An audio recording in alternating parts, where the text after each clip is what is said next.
So you want to drop your first ever 20 bomb in Fortnite.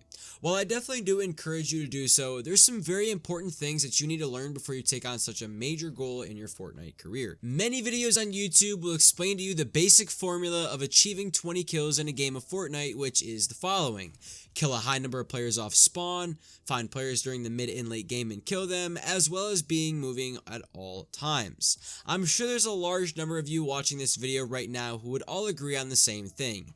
It's easier said than done. That's why in today's video, I will be taking a different approach to teaching you guys the best way possible to getting a 20 bomb in Fortnite.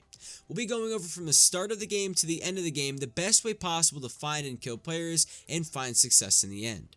The gameplay you guys are seeing in the background is a 21 kill duo game. Comment down below and tell me your highest kill game of all time, and let's get right into the video. This video is going to be broken up into different sections. In the first section, we'll be talking about skills and what's typically needed to drop 20 bombs in high kill games. In the second section, we'll be going over the best places to land, how to find more enemies mid-game, and how to have more success in gunfights and kill more players.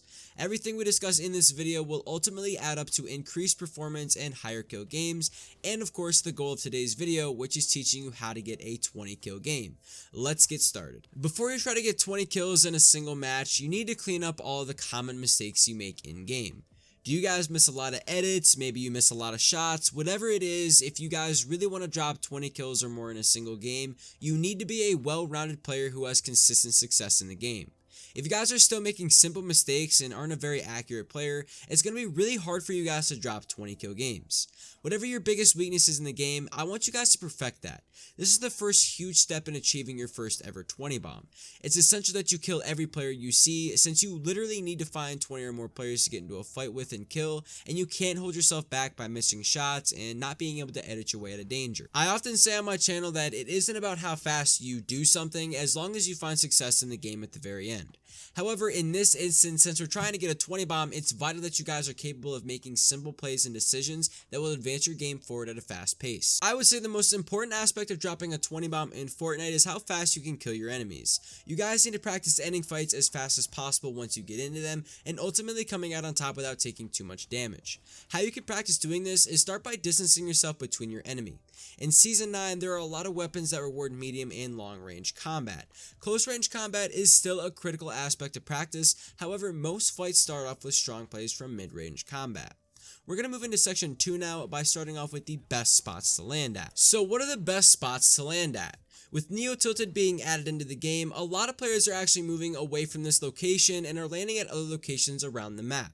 I could talk all day about the various locations around the map and how populated they are, but guys, the most success I've had with dropping high kill games is starting my games off at Salty Springs and Pleasant Park and Paradise Palms when they're the first town the battle bus heads over. There's a huge reason for this. Salty Springs is in the heart of the map. It's dead center between every location in the game. In the area of Salty Springs, you have players rotating from Mega Mall, Dusty Divot, Loot Lake, Fatal Fields, and Neo Tilted. These are all moderately populated and high populated locations that have a lot of traffic throughout the map. Pleasant Park is directly near wind tunnels that come from Loot Lake, which provide for movement around the map. Paradise Palms also has movement with the rifts that spawn in the area.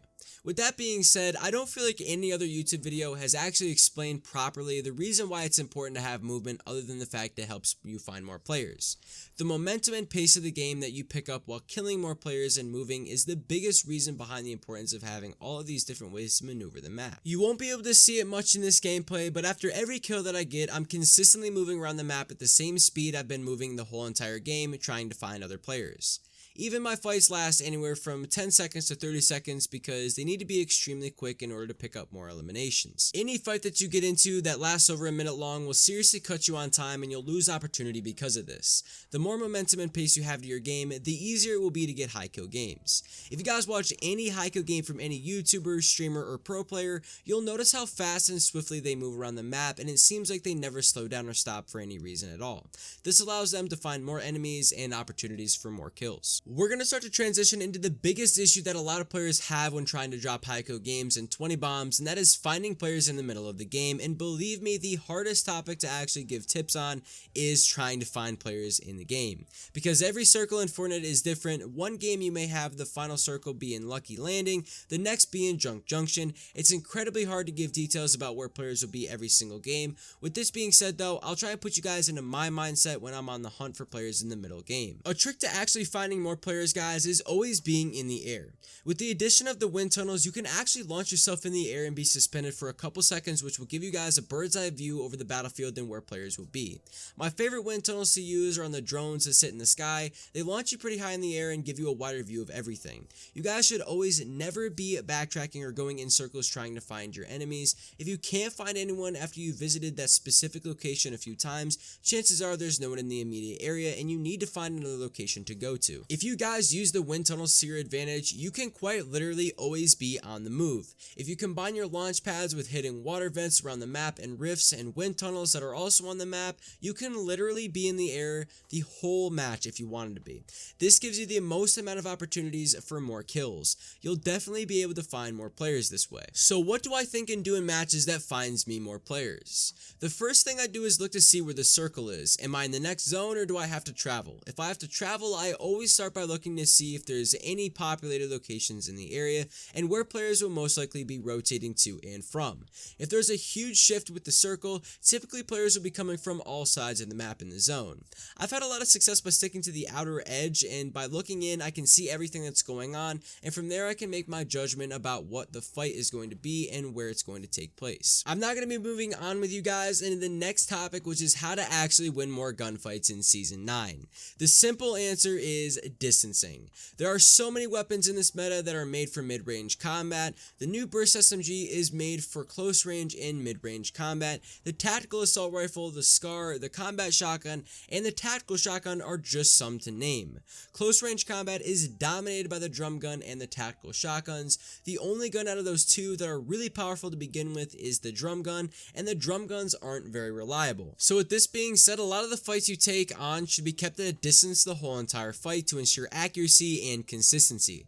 High ground is another great advantage over your enemies, as well as flanking and silence. If you guys utilize these three and put them together, your opponent is almost always going to be beaten. Everything you just heard in this video will help you guys achieve your first ever 20 bomb in Fortnite. If you guys follow this step by step and take my advice, I promise you'll be one more step closer to getting a 20 bomb. And one last thing, guys, once you get your first 20 bomb, you'll realize how easy it is truly, and you'll then start to be more consistent with them and you'll drop more 20 bombs.